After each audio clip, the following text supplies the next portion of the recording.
Hey everyone, I'm Julian from the King Singers. I'm the tenor in the group and I'm here to give you a few pointers on And So It Goes. So three quick general things which hopefully will help you in your preparation. The first is that this piece, the way in which we sing it, has a lot of push and pull. So do watch out for that. Try not to get caught out by sort of more of a classical choral style of sticking with a tempo and a conductor. We rely very much on our breathing here to kind of direct the way in which we start phrases and the way, the tempo during a phrase. There's a lot of rubato in the piece that you've probably heard from the recording. So do be aware of that. And then, yes, the breath is really important. The breathing at the beginnings of phrase to make sure that you're together and that you're kind of setting up the emotion of what you're singing. And then the third and final quick general point is, in terms of blend, do try and minimise vibrato in this piece.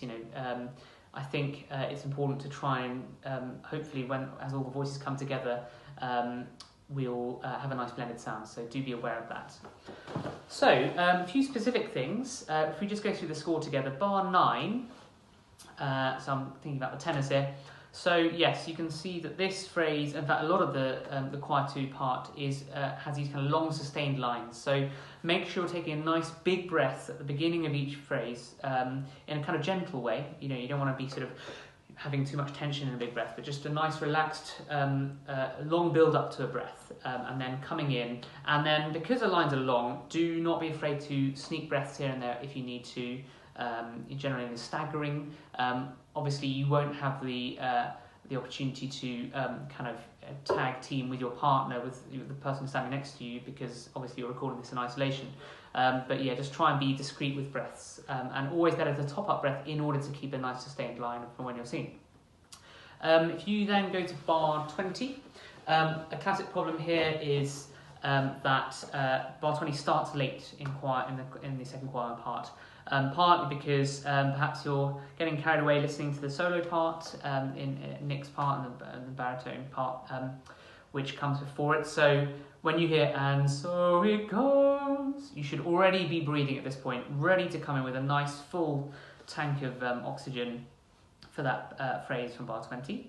Don't be caught out by, in bar 21, you can see there's a little pause on the tenor 1 part in the middle of the second beat. Make sure we catch Nick singing "and so it goes, and so in bar 21. Catch him on the "and so" in order to then change note in your third beat of that bar. Same in bar 22, actually, you can see your the resolution of your suspension, which is to say, in the tenor part, bar 22, from the first beat on your A and the C into the second beat on the G and the B. That needs to be together with the first, the parts in the KS which also move on that crotchet movement. And then again, there's a break in the middle of bar 22 before "but if my." So again, listen out really carefully for that. I don't have too much longer now to talk about this, but there's things like bar 23. Don't breathe after silence read. That's a nice quiet moment where all the singers are silent. Again, a resolution in bar 24 and 28 from the suspension there.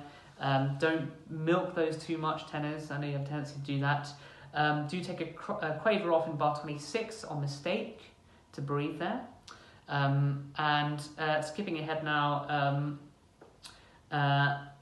so in bar 34, that's the moment that we can be a little bit expressive in the choir 2 part. We move open into a nice R from an oo, so do be expressive there, but not too much. Don't get carried away. Remember bar 35 to catch Nick on a "and you're the own" into the third beat there. Don't move too quickly.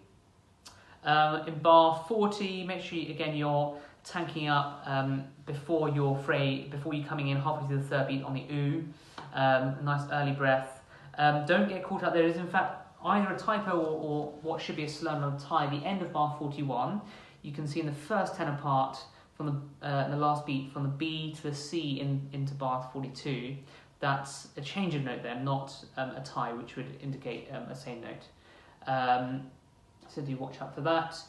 And then again, in end of bar 42, listen and be ready to move from and you can have. And finally, just at the very end here, bar 43 and bar 44. In bar 43, we tend to do quite a relaxed rhythm on heart to break.